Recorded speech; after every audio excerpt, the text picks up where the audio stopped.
What is going on, YouTube and Spotify? This is the Just BSN podcast. And today we actually have a more uplifting, a more positive episode ahead. Good things happened this weekend, and some good things are getting ready to happen starting tomorrow. And that's what we are going to start with. But before we get into all of the things that we are going to discuss, Andrew, after that Browns win, how are we feeling? Listen, man, I feel great. It just feels good to have a nice win, and we could go into this week just feeling good, feeling vibey. Now I know Twitter is still a mess right now because of something we're probably going to discuss later on, anyways. But Yeah. you know what? I'm just happy we have a win, and that's Yeah. all I can be happy about. Yeah, and I mean, it's not like it was a clean win by any No. means, especially on offense, but I am glad that Stefanski stuck to what he should have done Mm-hmm. and ran the ball and ran the ball and ran the ball. Now, I do want to note that a lot of the times when Stefanski gets a lead, especially early on, his play calling is much, much better because he tailors more towards the run Mm-hmm. than when he's behind. Even if it's just by a score, Stefanski gets cute with his pass plays, and it's too much. Yeah. Where he really was able to help control the game because the weather played into our favor, which even though it wasn't cold or anything, it was rainy. Tua struggled, which also helped us, and the defense made sure to make him pay throughout the entire game. So I'm just glad we got that win, but I don't want to get too into the Browns at this very minute because Cavs basketball is back. We are going to start off with our Cavs preview as the Cavs take on the New York Knicks tomorrow. I believe it's in New York.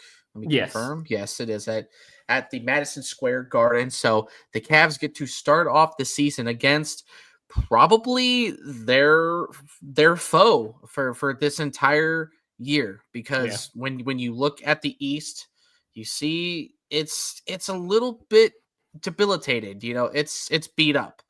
Um, you know, the Knicks and the Magic are probably going to be the two teams that are going to be the most fierce. Yeah. And then I'm sure we're going to have teams like Atlanta. You could even see the Raptors make a sort of a resurgence. Uh, we'll see what goes on with Philly. Maybe the Bulls take a leap. Like there's so many what ifs in the East. Yeah. Where the West, you definitely see it's a lot more wide open, but that's because more teams are getting better and better and better, and you still have some of the better players again in the West anyway. So the West is going to be a lot more competitive. The East, it's wide open.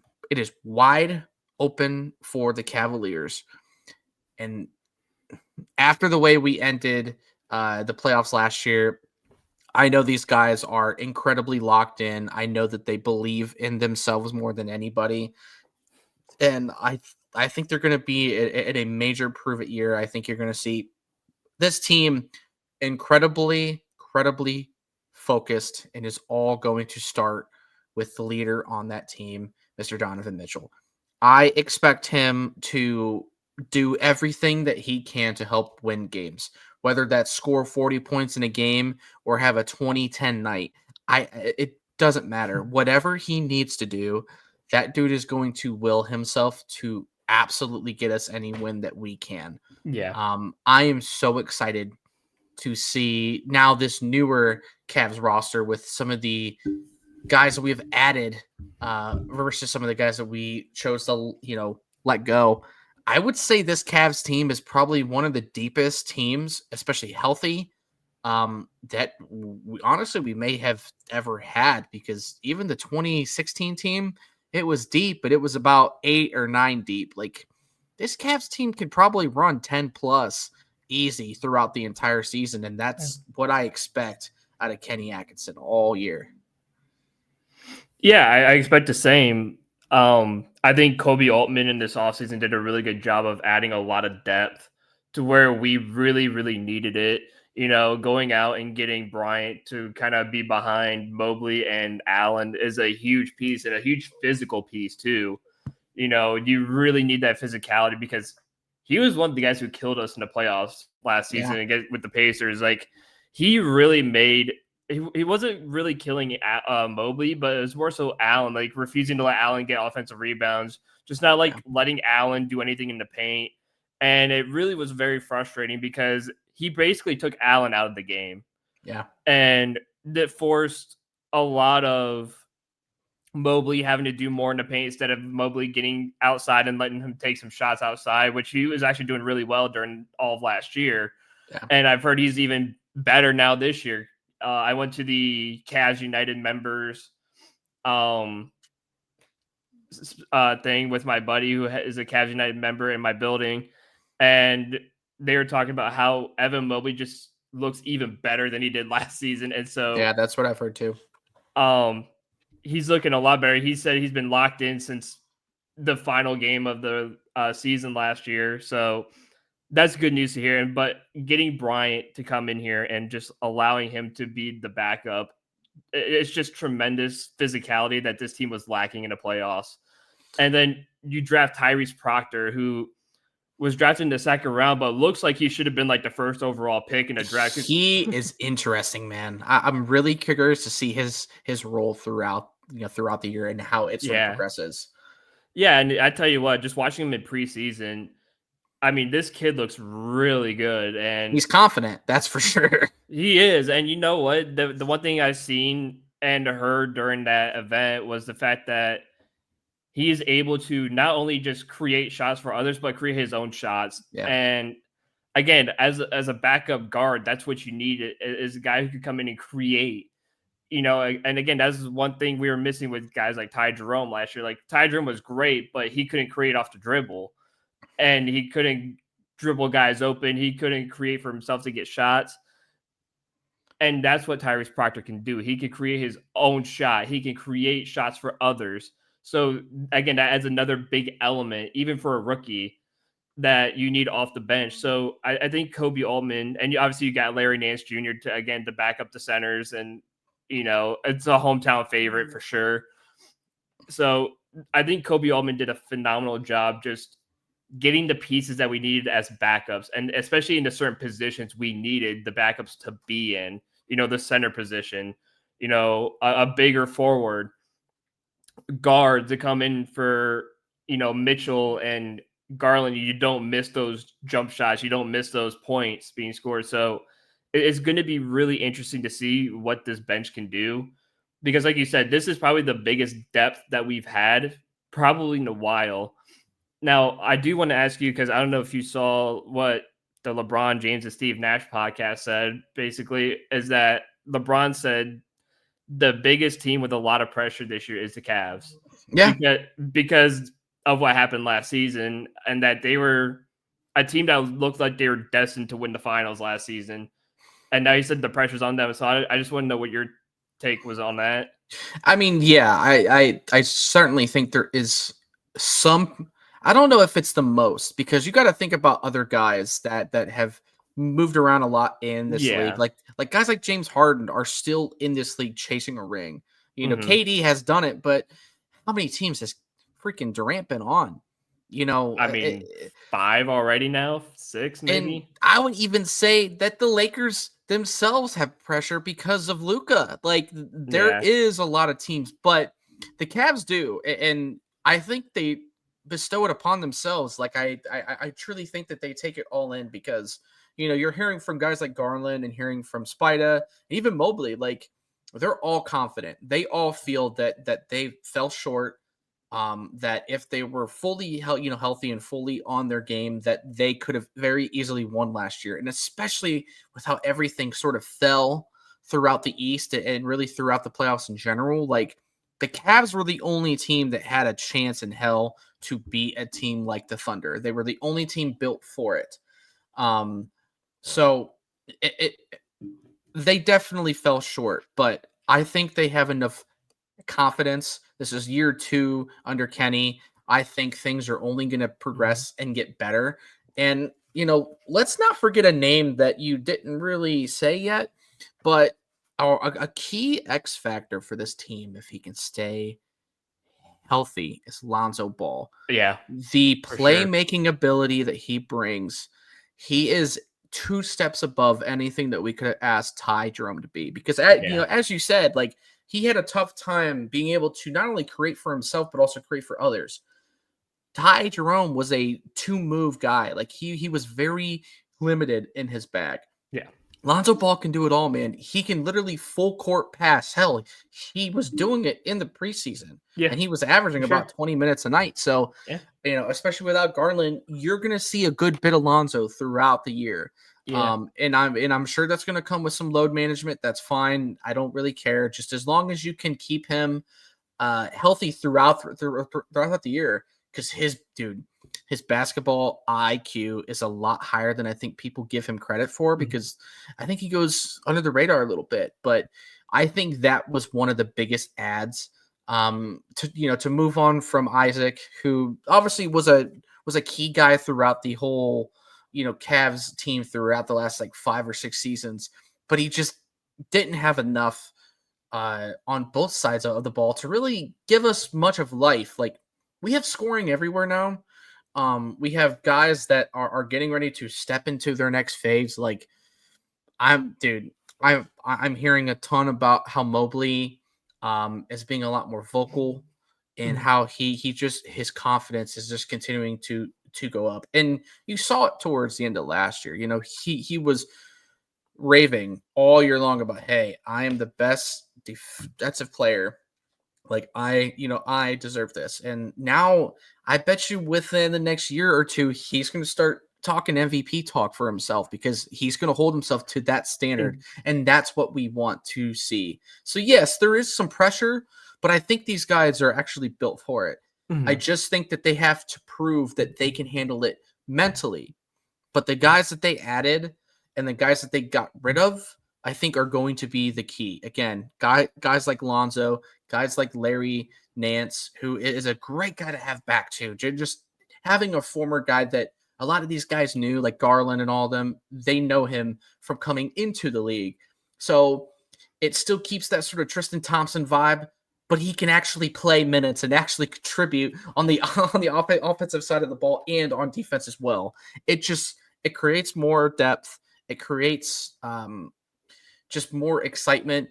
You have Tyson, who's also going to probably see another Yeah. skyrocket in his minutes as well. Like, dude, there is 10 to 12 guys that you are going to see probably most nights, as long as the Cavs can be consistent and build good habits early and just stay disciplined, and understand that when you carry that level of confidence, you have to carry it throughout the whole season and into the playoffs. But I fully think and I fully understand that they expect to win.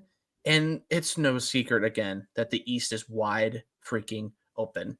Those guys aren't stupid. They know it. They know that there is no Boston, there is no Indiana. You know, there are so many teams that are going to struggle, like the Bucks. You don't know what the Bucks are going to be. The Mhm. Knicks, the Knicks are a wild card, because although they have all this talent on offense, they don't have that identity, and they have a brand new coach, which means now he's got to mesh with egos and do a lot of the things that, uh, you know, Thibodeau was able to kind of do. And you don't know how that's going to play out. And the rest of the East is again a wild card. The Magic are probably the only team that I'm a little nervous about, because they did add some more depth, and their current guys have obviously given us some crap throughout the last 2 seasons. So that is a team that I fully expect the Cavs to have some issues with, but I have all of the confidence in the world that this team can really do it. So I'm really excited to see what these guys can do throughout the year, and I'm gonna try to make sure I keep myself even keel, because it's very easy for us to get hyped up about how well we play after all of the win streaks that we had last year. I mean, we started 16-0. Like, when you start a year like that, you're like, man, this Cavs team, like, it's something else. Now that you have that, I think that's where LeBron thinks that this pressure comes from is, yeah, you did a lot of good things last season, and you still fell short. So I think the Cavs are not going to worry necessarily about having to win every night, but going out and creating good habits early and often, and being super disciplined at everything that they do and create their identity early. And I think a lot of that is going to come down to Mobley, man. I think Mobley is going to have a exceptional year. You may even see him score more on average than Donovan will. I think Donovan is totally ready to take a back seat, but still step up whenever he needs to. But I think he's fully ready to be like, I just want to win. I don't care how we do it. I want a damn ring. Yeah. And I think what LeBron meant by the Cavs having the most pressure is the fact that these teams in the East are so injured, and these teams in the East, the East, like you said, it's debilitated right now. So I think that's where he means that there's added pressure for the Cavs, because you basically have no excuses to be the team that comes out of the Eastern Conference, because Boston is injured to hell and back, and they sold half their roster too in the process of losing Jason Tatum.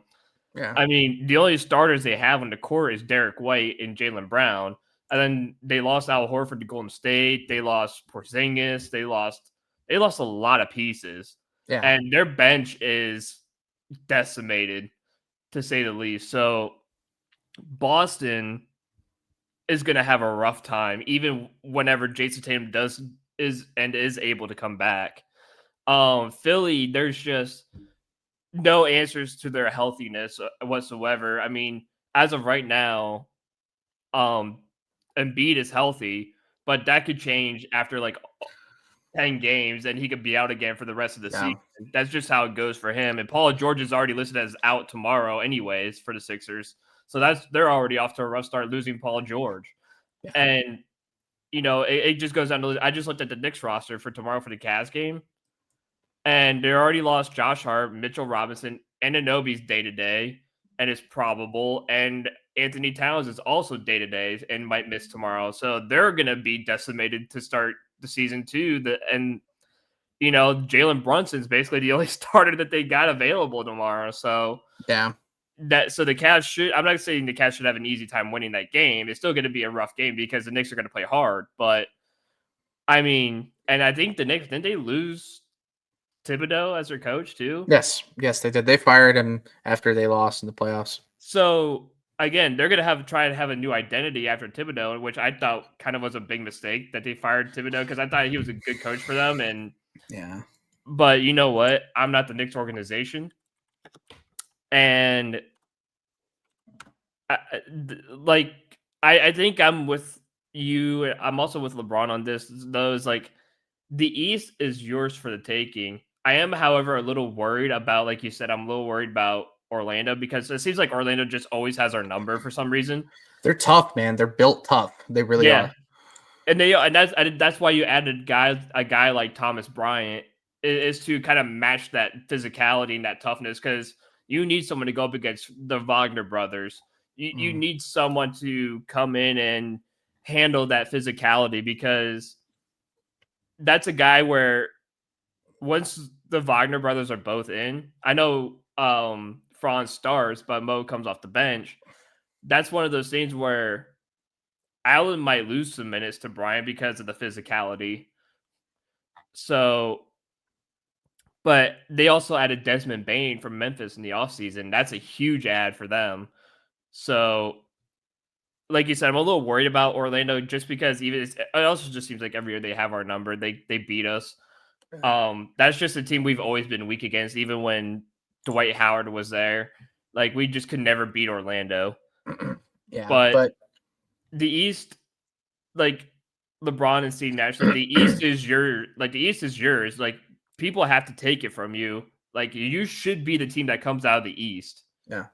Easily. You have to be the team that comes out of the East at this point, because you're the strongest team built, and you're the team that has no injuries right now. besides Garland missing the first maybe month, but And Strus too. and Struess. But again, your Strus is going to bench, be a bench player, I think. yeah, Struess is going to be the bench regardless because I think they're going to start DeAndre Hunter. Who is he might not play tomorrow though because of that Yeah, the knee contusion, but that's fine. I mean, he's again, only with going to the miss like depth a we couple, have, like a game or yeah, two. yeah. Like I know he's questionable, but I think they're probably going to send him out, especially So if they don't end up playing like Cat. And I think Josh Hart also didn't practice today as well. So we'll see. I mean, it's the first game, so it's like, if all else, you're just happy that basketball's back. This is, I mean, dude, this is peak. This is the best time of the year. It's my favorite time of the year because you got all three, technically four major sports going on. I mean, basketball, baseball, football is prime, hockey is starting if you're, you know, in that realm as well. Like everything's going. College ball, like college this is the football, best time college of the year. basketball is getting ready to tip off soon too. Yes, like this is just the best time of the year. So it's nice to be able to get into this. But again, before we move on to Browns, again, once this Cavs team is like fully healthy, it's going to be a really hard team to beat.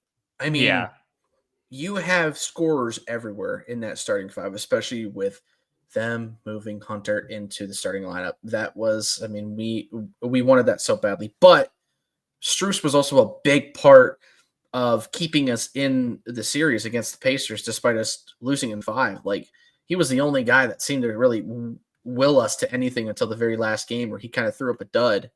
But he's injury prone, and I think he's better as a guy that you can rotate in and out 15 to 20 minutes a night. Like he doesn't have to play 30. He really doesn't.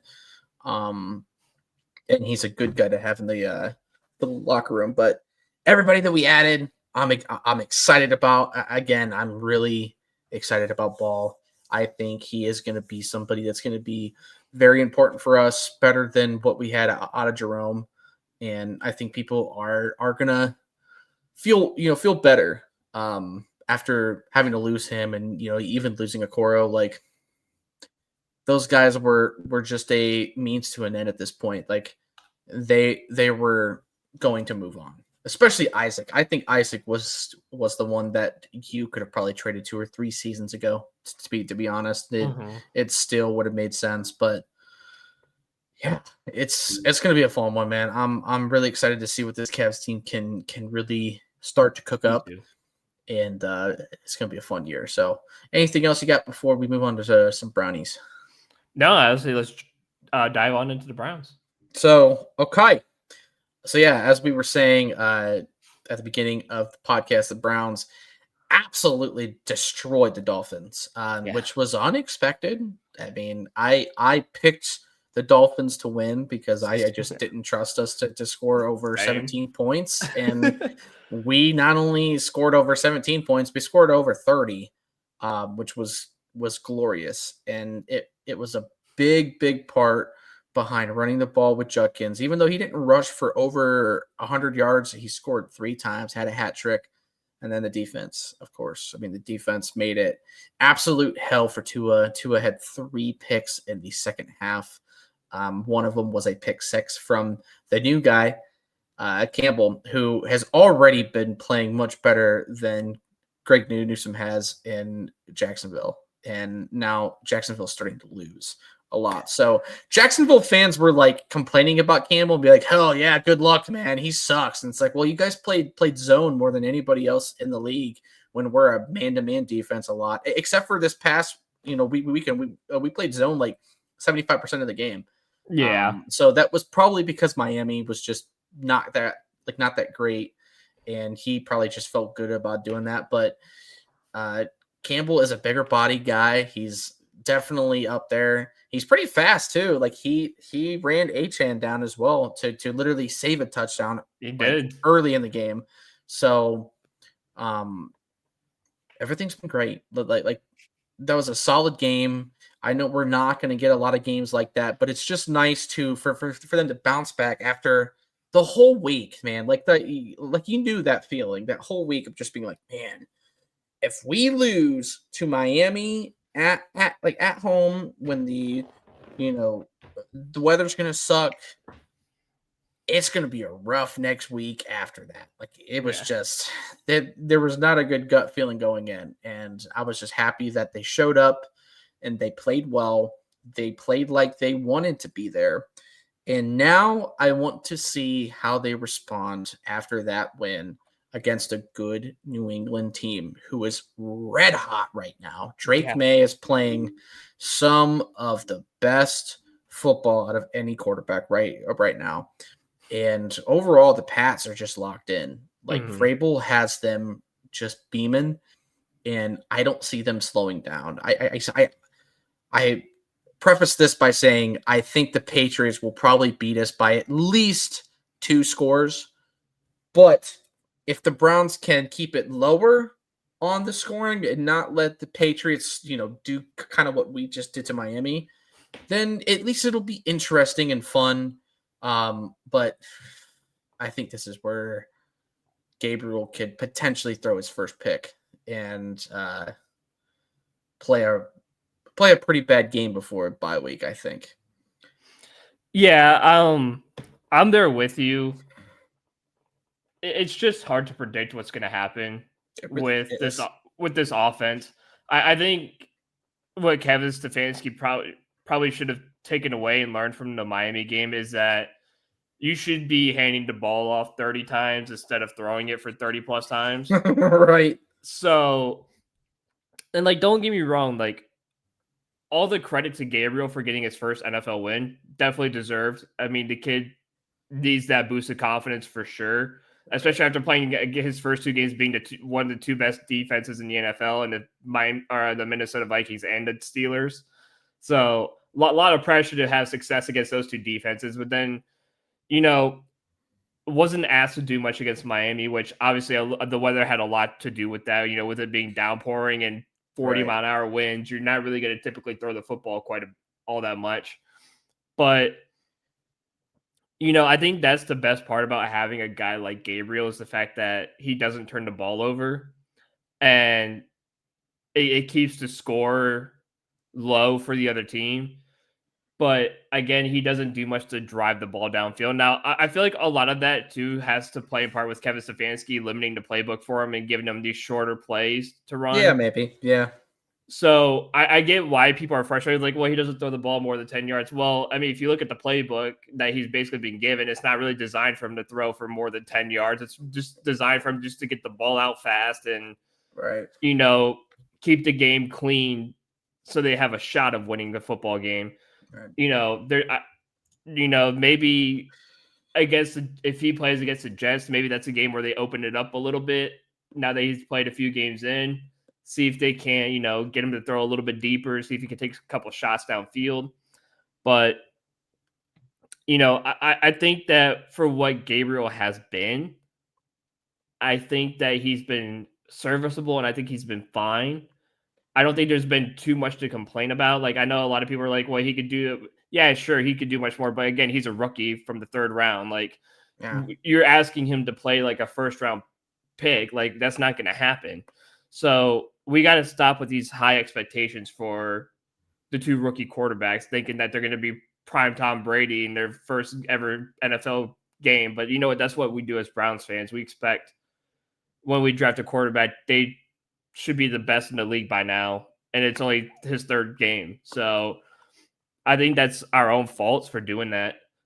But I just wanted to get that point out there about Gabriel is the fact that he's doing what he's supposed to do as a rookie. That's keep a clean game and just do his job. I get it. People want to see him throw more downfield, but you know what? It's not happening with him. I'll tell It's you that right now. it's not happening, and that's more due in part with Kevin Stefanski and his playbook. So we and I don't get the criticism that he's getting. Like, I get it. He doesn't look like he's the greatest, but what if it was the same for Shador Sanders? I think if Shador was having the same games as Gabriel, it'd be more excuses for Shador Sanders Yeah. because more people want Shador to play. but I think that's an unfair thing to do for Dylan Gabriel to kind of force him out after his third game and force Shador in because, well, we just want to see Shador anyways. Okay, cool. You'll get to see him. Yeah. There's still a lot of football left. We will see him. There's still a half a season to go Yeah. through.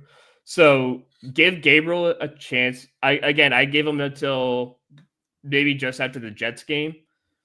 And if that doesn't go well, then I think you see Shador for the rest of the year. But I think for the Browns right now, I think we played a phenomenal game against Miami. We did everything right. And I think you have to take that into New England because, like you said, New England's going to play almost damn near perfect football against Yeah. you. They're The damn only good. the only one who's not going to be playing perfect is Ramondre Stevenson because that dude coughs up the ball so much. And I think you have to; those are the things you have to take advantage of if you're the Browns. Is Yeah. once Ramondre Stevenson runs the ball, that dude fumbles every single possession he gets. So you just gotta punch the ball out, dive on the ball, and give yourself some shots on offense to, if you could score, scoring off of the turnovers is one of the best ways to beat New England this season. If not, Drake May's gonna kill you. So I think the Browns have to actually in this game actually rely on the defense to get turnovers because as we've seen for the past couple of weeks, the offense isn't going to move the ball that much unless it's Judkins getting the ball 30 plus times a game. Oh yeah. So that's where I'm at is give Judkins the ball and, cause turnovers like you did against Miami. Play the same way you played against Miami. Cause turnovers and run the football. Yeah. I mean that's the way that as the Browns you're going to win any games at all Yeah. this year. And the good thing is after the bye week, I think our schedule is a lot better than it It's a was lot to more start. easier. It is. I mean, especially with how bad some of the teams ahead are playing. I mean, you have the Jets and the Titans at least. You still have the Ravens. You still have the Bengals again. You still have the Steelers who just lost to the Bengals and Joe Yeah. Flacco. So again, it there is some hope to win a few more games. I just hope that they don't win too much to where you get out of the top 10. But luckily for us, Jacksonville is coming back down to earth and starting to lose games again. They look like the way that we thought they would. And it's only getting worse for them because they're getting more and more injuries. So that's good for us as the Browns. And, it's going to be interesting. But my one little point that I wanted to make about Dylan Gabriel is, well, two really. First one is he's not going to go out and win you games, No. but he is a guy that isn't going to necessarily lose you games, if that makes sense. Like he is a very safe player, but, and I've said this quite a few times, is his physical abilities are so limited, it's going to put him in some rough spots where he may throw some picks and he may make some really dumb throws like he has. I mean, in the first 3 games, he's made some really bad throws and some really good throws. I mean, this game especially, he made at least a handful of better throws. Like I think that was one of his better games that he looked. But I still have some questions about how much Dylan Gabriel actually knows the playbook. And what I mean by that is, and if you really watch the games, there's been several times throughout each of the 3 games that he has started that Gabriel has gone through a play that was a PA boot or some sort of play action, and he is motioning to the wrong side and gets himself either in a sack or in a spot where he's got to throw it away immediately because he already effed up the play. He's done that several times in each game that he has started. That makes me question how much he actually knows and how much the Browns are kind of hyping him up to be more than what he is. And I think we got to stop trying to put him above what he is. His ceiling is limited. He is going to be a career backup that is probably going to be in the league for the next 10, 12 years, plus even. Like he could be another Colt McCoy. But if that's all you're getting out of him, then he is not the future. but he is an answer in some tight games where you may need a backup to at least not lose you a game. But it sounds like Shadur is going to get his shot, and that's all that I ask is at least you give the kid a shot to see what he's got. And according to Mary Kay, she was saying today Shadur is looking better. Like he really is starting to look better in practice. So the Browns are doing the right thing by letting him learn the playbook. Let's design a one that's going to tailor to him more. See what he does really, really well and really get him to hone in on that. And then everything else will follow because, again, he is all about confidence, and that kid never wavers in confidence. But if you give him the confidence to follow through, he's going to shine. And if Shadur can prove something and they say, you know what, let's give him next season, him and Dylan, let's give him one more year, especially if you don't love the quarterbacks that are going to come out, come out this year, then you say, you know what, let's give Shadur a shot. Let's keep getting him another receiver. Let's get him some linemen. Let's get him some help on offense. Keep the defense pretty much where it is and build. And then the rebuild becomes shorter when you find out, hey, Shadur actually might be able to start some games and win you some games. And that's all you can ask. Because these next two drafts, especially, are very key to the rebuild. Very, very key. And I think that's why you could see some more guys get traded. I'm hearing rumors about the Browns trying to trade for Garrett Wilson. I don't know how much validity that has I've to heard it. that too. I don't know how much validity that has to it, but I tell you what, if the Browns can do that and only give up like a second or one first, I don't want to give up two, but one first or a second or a third, bro. If you can somehow do that and even like skip a player, dude, then you can build on this. Like then you can really be like, okay, now we have the window. Now we have our shot. Let's make it worth it. And that's all the Browns need to be doing. I just don't know if I necessarily still trust Andrew Berry, and I'm still not convinced that Stefanski is the guy.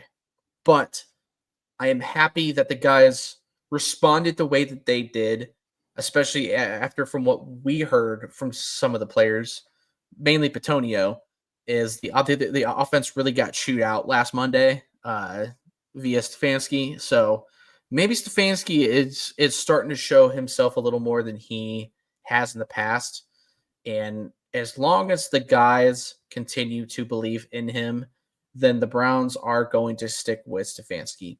No matter how much I dislike the way he calls games at times, as long as the guys believe in him and the guys approve of him and even prefer him, then you just got to let it ride and see what happens, at least for one more year. But it's no secret that Stefanski has some troubles with his play calling, and you can't keep blaming everybody else when you've been the one guy that's been calling plays and the one guy that has been consistent throughout everything. So the Browns are not in the worst spot ever, thankfully, and it kind of sucks because the AFC North is wide open.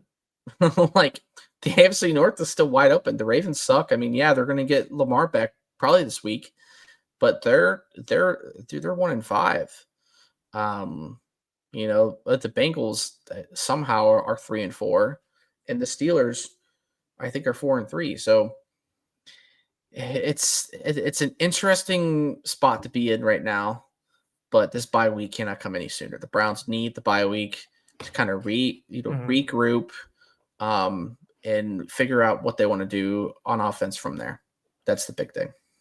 Yeah, and I like what you said about Shador, and I think that's what these Sanders fans need to understand is that the Browns are doing him right by having him continue to sit back and learn. Because the thing is, and I think the one thing we're learning this year is, we know what this year is going to be.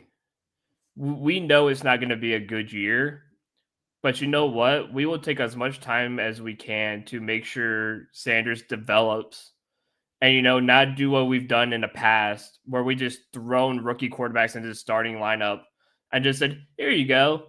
Yeah. And then they go out there and they suffer and, they don't do well. I mean, look at DTR. DTR's first 2 games in the Browns uniform was, one against the Ravens where he was told an hour before kickoff he was a starting quarterback and he got demolished. And, I think it happened a couple hours before the Steelers game. And this time he actually played a lot better and actually won the game against the Steelers. But again, it's one of those things where I think the Browns understood their mistakes of the past and said, we're going to take time with Shador. We're going to develop him. We're going to have him learn the playbook. We're going to make sure he actually thrives in this offense because the one thing that the Browns, I think, want to fix with him is, number one, taking too long to make a decision and throw the football. Because I think that's the one thing they like Gabriel more about Shador is that when Gabriel gets in trouble, he just immediately throws the ball out of bounds. He doesn't eat sacks. And I think they want to learn Shador the same way. Like, listen, live to see another day. Don't eat the sack. Just throw the ball away if you don't see anything. Right. Number two, get out if you can. Get out of the pocket when it breaks, and either run for it or throw it. And I think the one thing Gabriel did well against Miami was instead of making those throws that he tried to make against the Steelers, where they almost got picked off when he rolled out. He ran it for 5 yards and went out of bounds. And I was like, I respect Gabriel for realizing his mistakes and saying, listen, I'm just going to take it this time and I'm just going to step out of bounds. I'm just going to take the yards. And you know what? As a QB, that's the one thing I like about Gabriel is that he grew into those games. He said, all right, I'm not going to make this a bad throw. I'm just going to run it. So I'm glad he's finally learning to do that now. But I think the Shador fans need to understand that just throwing Shador out on Sunday isn't going to help him one bit. No. Because what's going to happen? He's going to play just as bad as Dylan Gabriel, if not maybe even worse. Yeah. So do you really want that? I don't. I want Shador to learn. I want him to grow and I want him to play well. Because you know why? I'm tired of having to go through so many quarterbacks to figure out when the hell we're going to actually get a quarterback that's going to stick and stay for years and years to come. Yep. And the Browns are doing right by Sanders and by having him learn. So that way he could be that guy. He could be the guy for the next decade that we have that could lead us to something. Yeah. If not, guess what? We're looking at Mendoza from Indiana next year or some of these other QBs next season or in the draft next year. Yep. And we're doing it all again, baby. So the Browns are doing right, I think, by Shador by saying, listen, we'll give Gabriel the first after we move on from Flacco, we'll give Gabriel the next few weeks or so, until maybe just after the bye. Like I said, he'll probably get the Jets game. And after the Jets game, they might reconsider, like, hey, listen, all right, let's see what we can get out of Shador. Because at that point, that'd be 5 games, and I think you'd have 4 or 5 left. Yep. So then you give Shador the last 4 to 5 games and let him, again, go at it. Or you give him the rest of the season to go at it. So I think they're doing right by him doing that and having him learn for a half of the year. Or a little bit more than half the year. Also, I looked at the Patriots schedule, and before they played us, they didn't play many good teams. I'm telling you. Yeah. The only good team they played is Bills, I'm pretty sure. The Bills, and they won by a field goal. Yeah. Otherwise, they lost to the Raiders in week 1. They lost to the Steelers. They barely scraped out a win against the Dolphins. They only won 33-27 in Miami. And then the other 4 wins that they came were the other 3 wins were the Panthers, the Saints, and the Titans. Oof. So the worst teams in the NFL. Yeah. So, and teams that are worse than the Browns. So, which is insane to think about. Yeah. And so I will say the Browns aren't totally out of this game because New England has yet to play anyone really all that good besides the Bills. And they did lose to the Raiders, which is kind of shocking. Yeah. And I think I saw the stats. Geno Smith threw for like 350 yards on them too, which is crazy. But but if you're the Browns and you're looking at that schedule that the Patriots played, you have a shot. And they haven't faced one of the better defenses in the NFL just yet. And they did lose to the Steelers, so they did face one of the better defenses and lost. Right. So and that's the big thing. They're facing another elite defense in the Browns, and that could make Drake May uncomfortable. So I think for the Browns, it's just taking advantage of their mistakes and actually doing something on the offense. Yeah. I think it'd be nice to see Gabriel throw another 2 touchdowns like he did in his first game against Minnesota. That gave the fans a lot of confidence, and that gave the kid a lot of confidence. Yeah. And Oh, yeah, it did. I was like, oh shit, okay, Gabriel threw a touchdown pass to Fannin. Okay, this is different. This is new. I like this. Yeah. And then he threw again touchdown to David Njoku. I'm like, okay, I like this. This is fun. A quarterback, but I think he could. I could think he could do that again. And it's just about him getting the chances. And I think it's about again giving the ball more to Judkins and then allowing the passing to open up for Dylan Gabriel. And I think that's why he hasn't had much success. Is that of course it's Kevin Stefanski. Once he goes down 3-0. He's got to air the ball out every other play. And it's like, dude, oh my God, dude, you're only down 3-0. The game just started. You still have 10 minutes left in the first quarter. It's why? It's probably one of the most frustrating things I think about Stefanski that you could possibly find is that he just continues to just prove himself wrong a lot. Yeah. And that's why like coming into this game, I was like, man, if he does this to us again, I'm going to hurt somebody because that's the thing. It's just too much. And that's why I don't put a lot of the blame on Dylan Gabriel because it's not really his fault. Like I don't think he asked to throw 52 times against the Steelers. No. Because even then I'm sure he went on the sideline and even talked to Shador like, dude, what the fuck is this? Yeah. Why am I throwing the ball 50 times? We have one of the better running backs in the NFL in Judkins. Like, why isn't he getting any touches? All right. Like, I think we'd move the ball down a lot better if he actually got some touches. Yeah. So, I think, like you said, Stefanski gets into his own brain and just decides, you know what? We're down 3-0 with 10 minutes left in the first quarter. It's time to heave the ball a little bit. I'm like, bro, just run the football. Yeah. Like, for God's sake. You have Judkins, and Judkins is screaming, feed me. Yeah, and listen, they at least did that. Like that's why I'm happy that Stefanski didn't do what I thought he was going to do, and he actually said, "Hey, I'm going to use common sense, and I'm going to run Judkins like crazy." Yeah. But I'm telling you what, the Jerome Ford games, they gotta stop. Yeah, he cannot get any more touches. Give those touches to Samson. Yes, I would want to see Samson 10 times over 10, and that's why I do wonder if they're going to try to find a suitor for Ford because he's not owed a lot of money, so it's not going to be like a huge cap hit for us.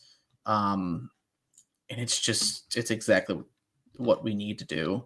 And let's just run with the full-on rookie running back room. Like it'll still be better than anything Ford will give us, 100%.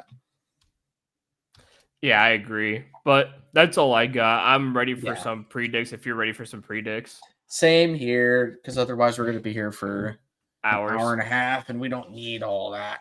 All right, let me bring up my screen here. Bring up the Week 8 of the NFL. Not a lot of slate of games this week, as we have 6 teams that are on the NFL bye. So it's a very small. That's true. Small sample size. So starting off with the Thursday night game, Minnesota at the Chargers. I am going to go Vikings. The Chargers have been struggling. They don't have their run game. And fuck.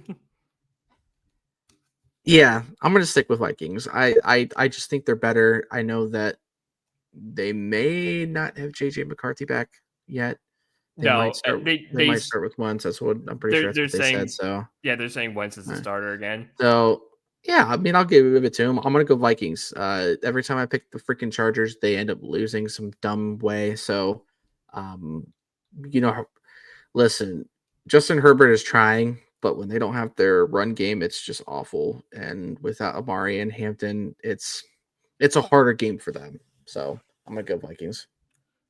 So I went a different route, and I went with the Chargers in this game.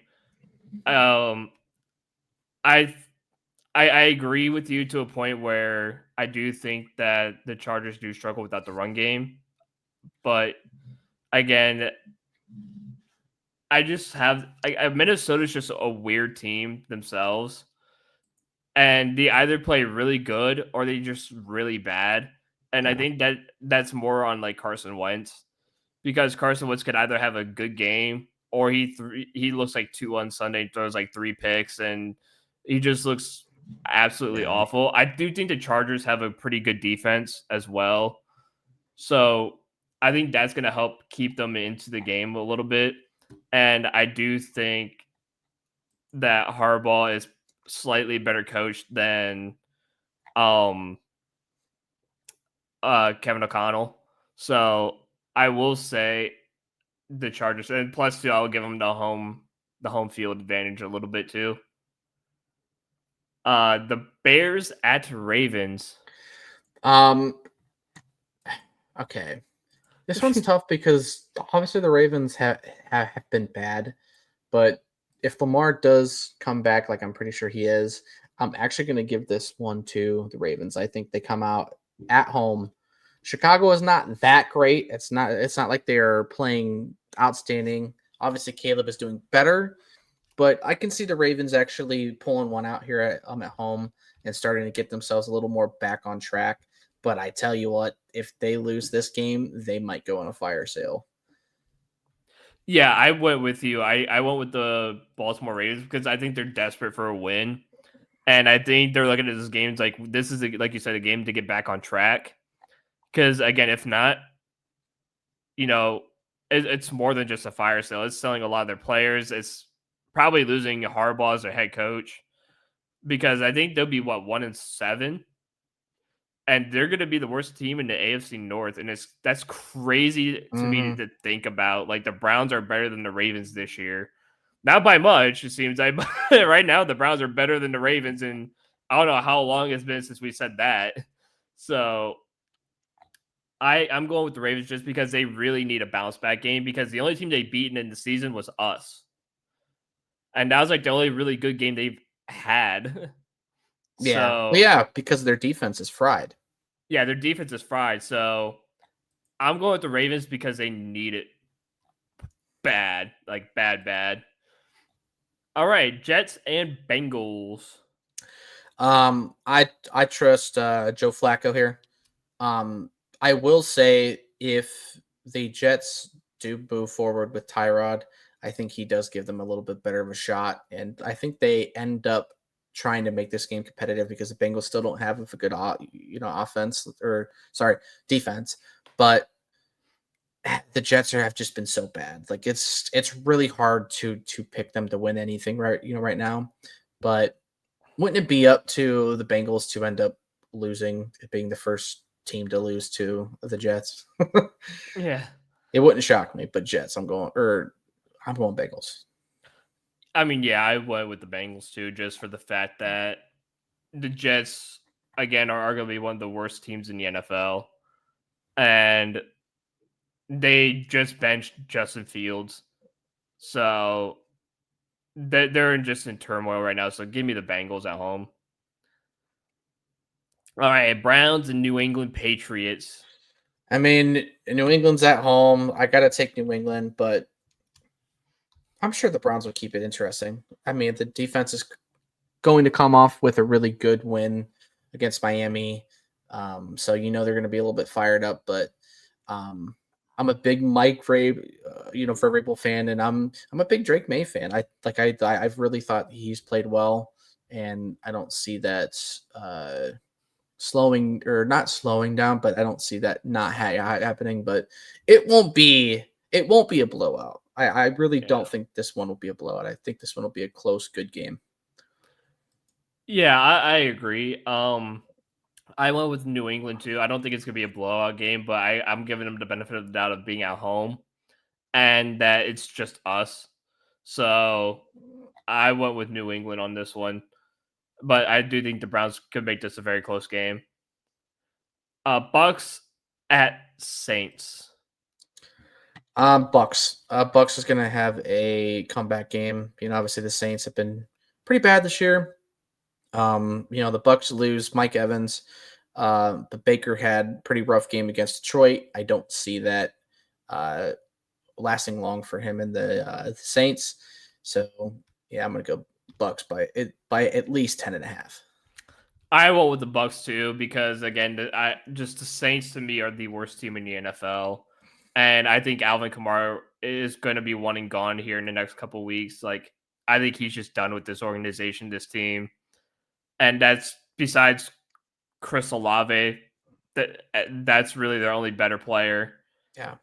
And he might be gone soon too. Who knows? But I went with Tampa Bay because, like you said, it should be 10.5 plus. So moving on to the Titans at Colts. Colts are at home. Colts are going. They might completely whoop the Titans, but Yeah.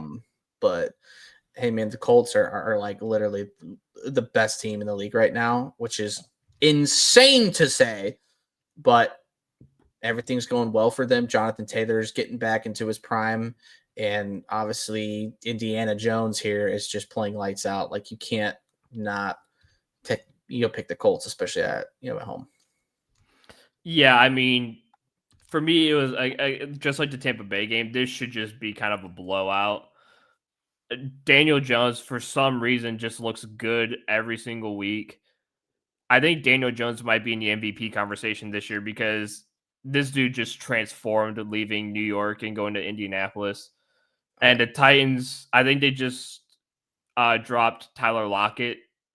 Um, and I mean, they just got rid of their coaching staff like last week. So this team is already in the rebuild in the middle of the year. So give me Indianapolis. Yeah. Miami at Atlanta. Atlanta's going to get their get back game. Miami is in shambles.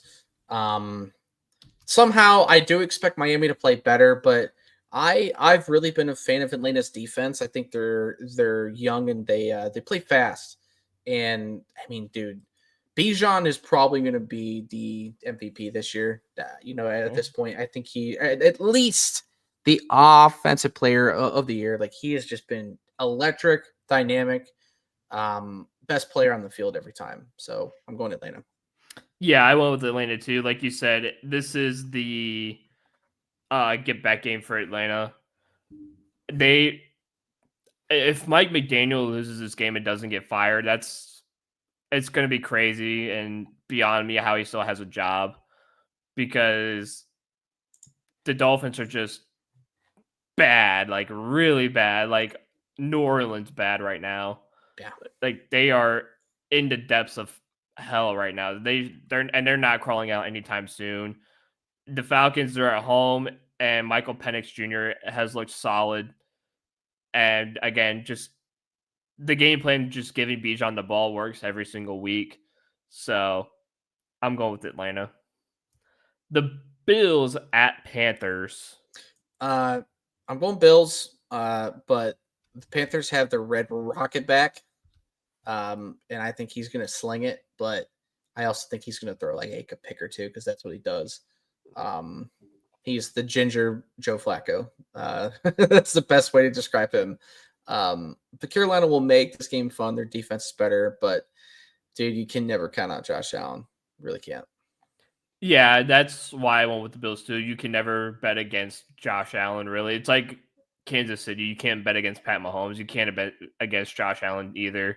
Um, like you said, Red Rockets coming in, and again, he's just like you said, the ginger Joe Flacco. This dude's gonna throw 350 yards, but he's also gonna throw 3 interceptions in the process of it, Mm-hmm. and that's just what they do, and that's what they're known for. Um, but it'll give him a little bit of a better chance. It gives Tet McMillan, the rookie, a good opportunity to score touchdowns and have a bigger game than he's had with Bryce Young. So, but again, the defense is in shambles. The offense, besides Chuba Hubbard and Tet McMillan, that offense is nothing. So, give me the Bills. San Fran at Houston. San Fran. Houston has been looking pretty rough. I mean, I feel really bad for for Stroud because I think he's starting to catch a lot of flack, and I don't think it's really on him. I think Houston is just not really built well for whatever reason. Like they reamed us on the Deshaun trade, and yet they really haven't been able to like take control of it. I think they're going to ruin Shroud, or Shroud's going to leave before he gets fully ruined. But I just don't have a lot of faith in Houston. So San Fran all day. I went with San Fran just because they're getting everybody back. They got Yeah. Kittle. They got Kittle back last week. They're getting Brock Purdy back. They're getting Pearsall back. Pearsall better be back because my one fantasy team is on the struggle bus. Everybody is freaking hurt right now. I'm getting tired. No, what? A lot of my fantasy teams have Brock Purdy, Pearsall, and Kittle, and I was down bad for a little bit, but I'm still 6-1, so it's okay, guys. I'm still 6-1. I'm still killing it. I only lost 1 week, but thank God for Daniel Jones being my backup. but but yeah, no, I feel that like a lot of I do have a lot of like Pearsall and Kittle in my fantasy leagues, including Brock Purdy as my main quarterback. So, but they're all going to be back. It sounds like Pearsall is still going to be more of a game time decision, but it sounds like Brock Purdy will be back at least, and that's all they need to win this football game is just to get back their quarterback, and they got Kittle back, and everything's going to be just fine. So give me the San Francisco 49ers in this game, and the Browns trade for CJ Stroud. Get our picks back, get our shit back. Yeah. All right, the Giants at Philly. Rematch of the game a few weeks ago. I think Yeah. Philly gets them back. New York really, really choked a good game against Denver. I won't be surprised if New York ends up beating them again, but Philadelphia finally seemed to like unlock the offense a little bit. They started to air it out more, and you saw what happened. So Yeah. I expect that to kind of continue that. I think they're going to make their adjustments, and I think they're going to play a much better game against the Giants and beat them. So I went with the Giants going 2-0 against the Eagles. Wow. Um, I don't know what it has been, but Jackson Dart has really came in and made the Giants look really good. And Brian Dable has made this guy look like a phenomenal NFL quarterback already. Right. So to me, Jalen Hurts is just what I always thought of Jalen Hurts is that, you know, Saquon Barkley is saving him. And as of right now, Saquon Barkley hasn't done much of anything this year, really, which is kind of shocking after what he did last year. And there's so much turmoil between AJ Brown and Devontae Smith with Jalen Hurts not giving him the ball much. And the only thing that Philly has right now going for them is the tush push. That's really the only thing they have going for them. Otherwise, Jalen Hurts is what everyone thought of him. It's just a mediocre quarterback that's just planted into a really good football team. And once you start really taking away that good football side, he struggles. And I think we're starting to see Hurts starting to struggle a little bit.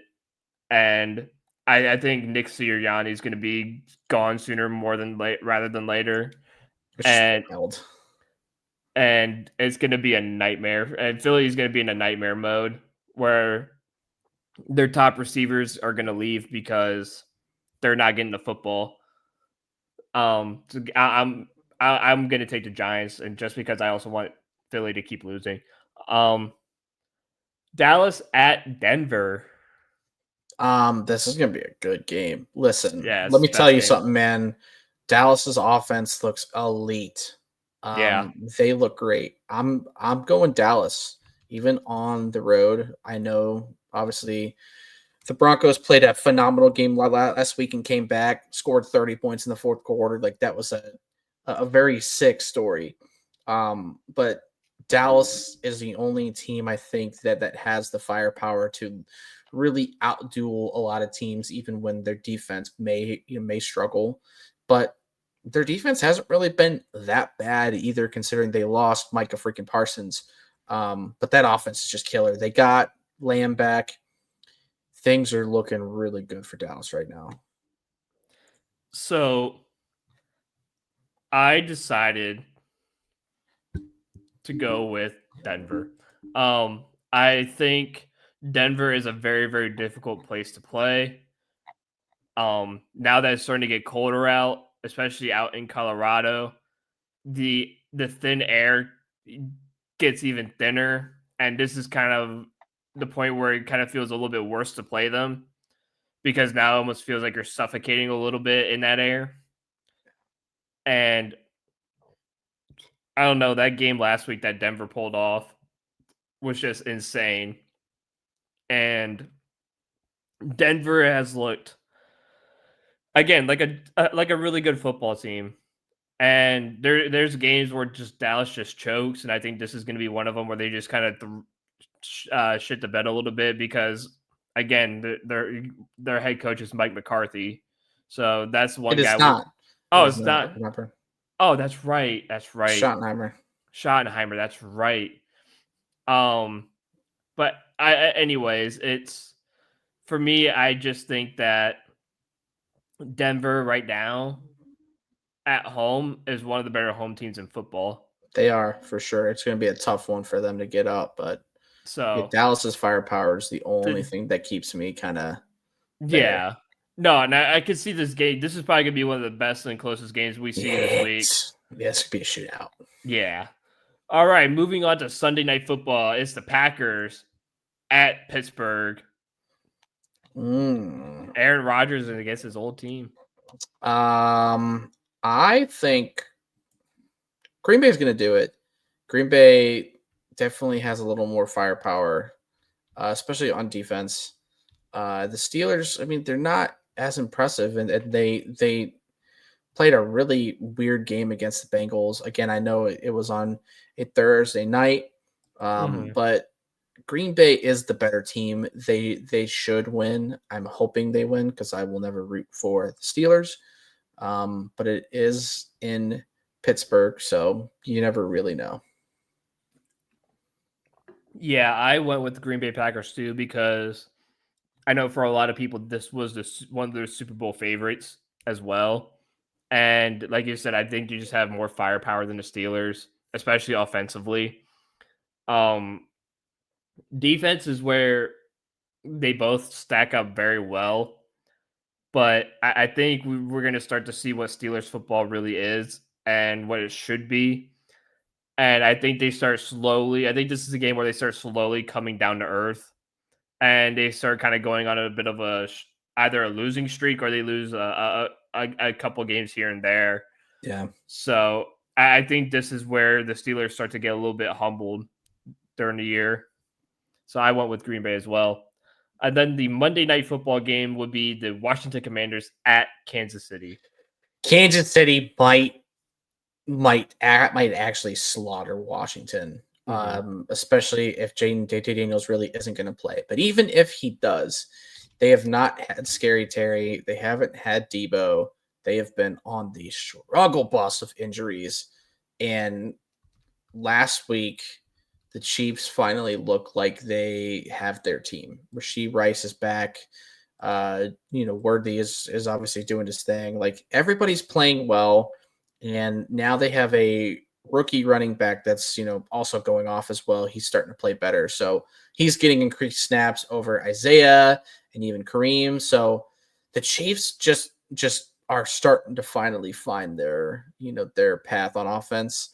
And they're starting to look scary. So Chiefs, they may drop 30 points. Yeah, I went with the Chiefs as well, just because there's a high chance Jaden Daniels doesn't play. And again, like you said, they've lost key pieces on that offense as well. So it really hurts Washington's chances until all their pieces come back. And again, the addition of Rushy Rice coming back from his suspension and whatnot, I think this Kansas City team is locked and loaded once again, and they're going to start, showing that firepower and beating the crap out of a lot of these teams that they're going to be up facing in soon. So, especially at home now, this is going to be a bad game for Washington. So, give me Kansas City as well. And with that, those are the picks. And guys, just please don't forget, not that. Please check out the sponsor Effortless Wins for sports betting advice and plays to boost your wins. Talk to Tony or Greg. The links will be in the description of Spotify and the comments on YouTube. Again, NFL season in full swing. NBA season starting tonight. This is recorded on Tuesday with the first 2 NBA slated games. So NBA has begun officially. So it's time to lock in. NHL has also started. So it's time to lock in.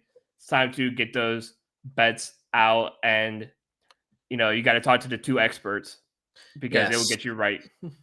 And basketball is another fun sport to bet on. I think it's probably one of the easier ones to bet on. So definitely get your licks with the guys. So yes, check them out. All right, that's going to do it for me. That is going to do it for us, my friends. We will see y'all next week with hopefully some good news about the Browns, and we'll see how the Cavs fare in their first week of the NBA season. We'll see you guys next time.